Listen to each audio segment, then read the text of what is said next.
Marlène, Marco et Jean-Claude sommes très heureux de te présenter le thème du jour, à savoir, me demandes-tu à boire? Les références sont Jean 4, versets 7 à 9 et Matthieu 21, versets 23 à 31. Jean chapitre 4, versets 7 à 9. Matthieu 21, versets 23 à 31.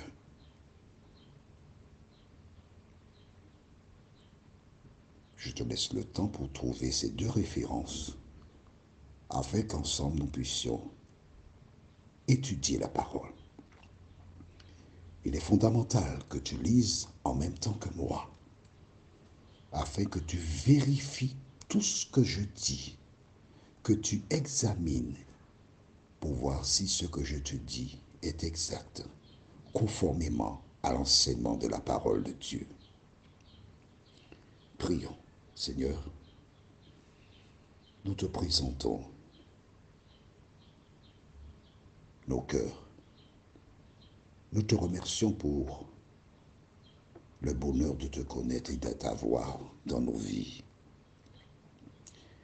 Alors que nous continuons de découvrir la parole, que le Saint-Esprit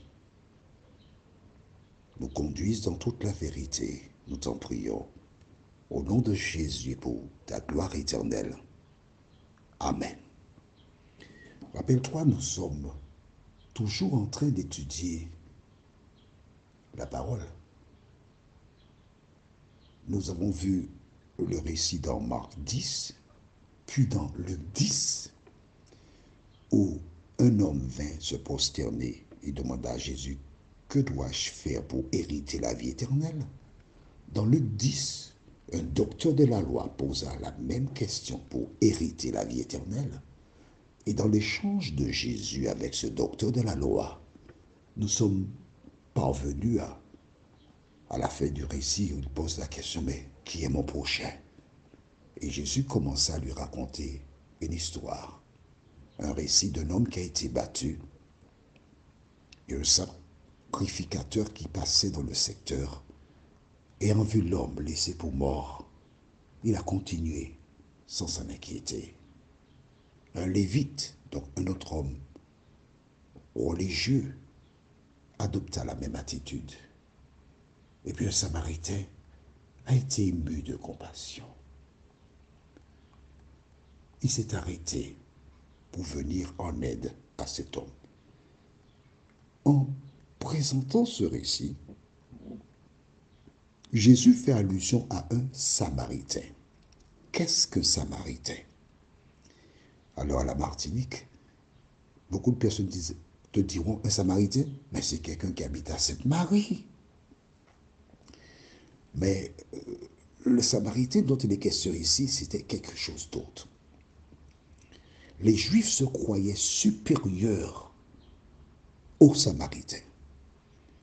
Ils les traitaient pratiquement comme des chiens. Et à travers le récit, Jésus veut montrer que justement les personnes que nous considérons comme des chiens peuvent avoir les sentiments qui étaient en Jésus. Alors nous allons au livre de Jean chapitre 4 et nous lisons versets 7 à 9. Je m'arrêterai en chemin. Le Seigneur sut que, verset 7, pardon, une femme de Samarie vint puiser de l'eau. Jésus lui dit, donne-moi à boire. Car ses disciples, ils étaient allés à la ville pour acheter des vivres. La femme samaritaine lui dit, comment toi, qui es juif, me demandes-tu à boire? À moi, qui suis une femme samaritaine? Les Juifs, en effet, n'ont pas de relation avec les Samaritains. Eh oui, la femme est surprise. Moi, un Juif, moi, une Samaritaine, et tu es un Juif, comment? Attends, tu ne connais pas qui tu es. Tu es un Juif, et moi, je suis une Samaritaine. comment peux-tu venir me demander de l'eau? Il n'y a aucun rapport entre moi, Samaritaine, et toi qui suis un juif.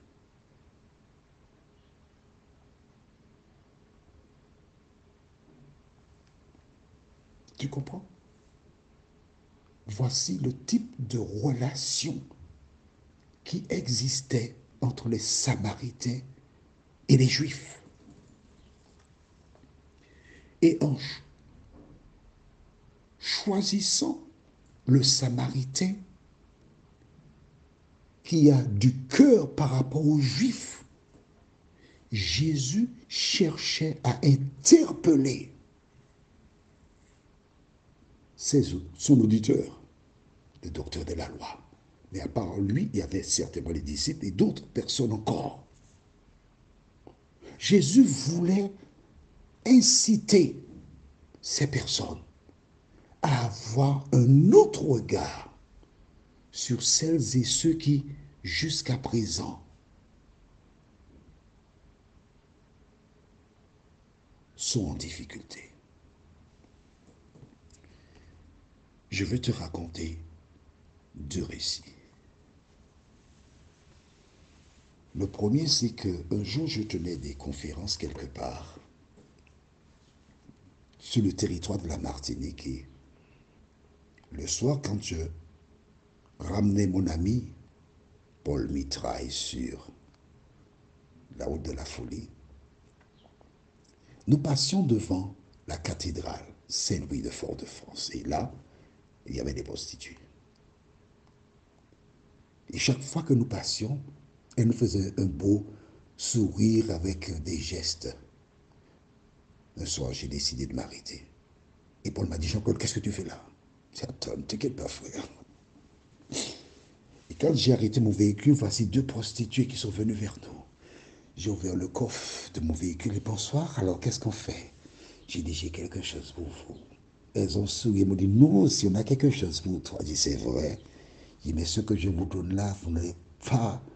Ah, ce sera terrible. Ah bon, mais nous aussi, hein? Et j'ai offert à ces 2 femmes un ouvrage qui s'appelle L'homme dont le monde a besoin. Et nous sommes partis. 2 jours plus tard, quand on repasse, je les vois. Alors je m'arrête à nouveau. Paul m'a dit, ne t'en fais pas, frère. Il dit, alors, les filles, vous avez lu le livre? Moi, je n'ai pas lu, mais elle a lu. Il dit, ah oui, et comment tu as trouvé? Ah, c'était bien.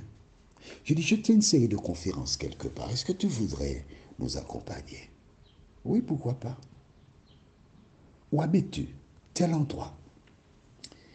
Et je suis passé là, récupérer à son domicile Paul, et nous avons été pour les conférences. Au retour, en passant, les copines l'ont salué, on a salué. Et au thème de ces conférences, cette femme et le fils et la fille de cette femme donnèrent leur cœur à Jésus de Nazareth. Vois-tu,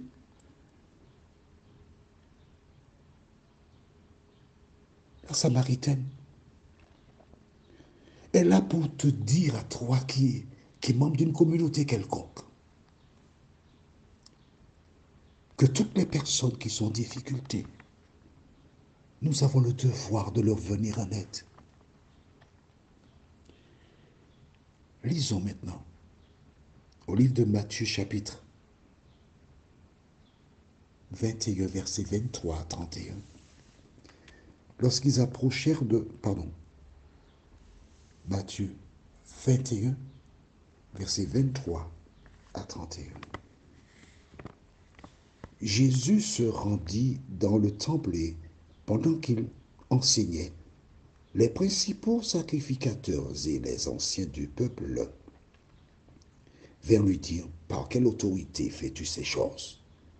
Et qui t'a donné cette autorité? Jésus leur répondit, je vous adressais aussi une question. Et si vous m'y répondez, je vous dirai par quelle autorité je fais ces choses. Le baptême de Jean d'où venait-il? Du ciel ou des hommes? Mais ils raisonnèrent ainsi entre eux. Si nous répondons du ciel, il nous dira, pourquoi donc n'avez-vous pas cru en lui? Et si nous répondons des hommes, nous avons à craindre la foule, car tous tiennent Jean pour un prophète. Alors ils répondirent à Jésus, nous le savons. Et il leur dit à son tour, moi non plus, je ne vous dirai pas par quelle autorité je fais ces choses. Vois-tu, eux, ils mentent, ils disent, nous ne savons. Ils ont réfléchi, analysé, nous ne savons. On ne sait pas. Mais Jésus, lui, leur dit, moi non plus, je ne vous dirai pas. Ils n'ont pas voulu dire. Alors Jésus dit, moi non plus, je ne vais pas vous dire. Par contre, il ajoute que vous ensemble, un homme avait 2 fils. Et s'adressant au premier, il dit, mon enfant, va travailler aujourd'hui dans ma vigne. Il répondit, je ne veux pas. Ensuite, il se repentit et il alla. S'adressant à l'autre, il dit la même chose. Et ce fils répondit, je veux bien, Seigneur. Et il n'alla pas. Lequel des deux a fait la volonté du Père? Ils répondirent, le premier. Et Jésus leur dit, je vous le dis en vérité, les publicains et les prostituées vous devanceront dans le royaume de Dieu. À travers ce récit, qu'est-ce que Jésus veut nous dire? Que nous avons un devoir à l'endroit de tous les humains, quels qu'ils soient. Le Samaritain démontrait le caractère de Jésus. Et toi, de qui es-tu l'enfant? De Dieu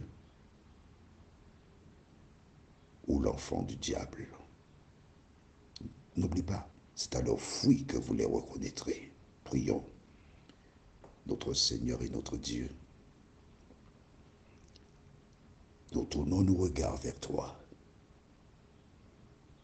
Nous croyons que la parole, elle est belle.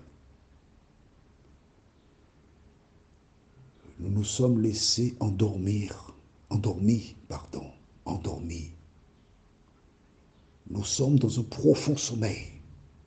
Du reste, Jésus, en donnant la parabole des 10 vierges, il déclara tous s'assoupir et s'endormir.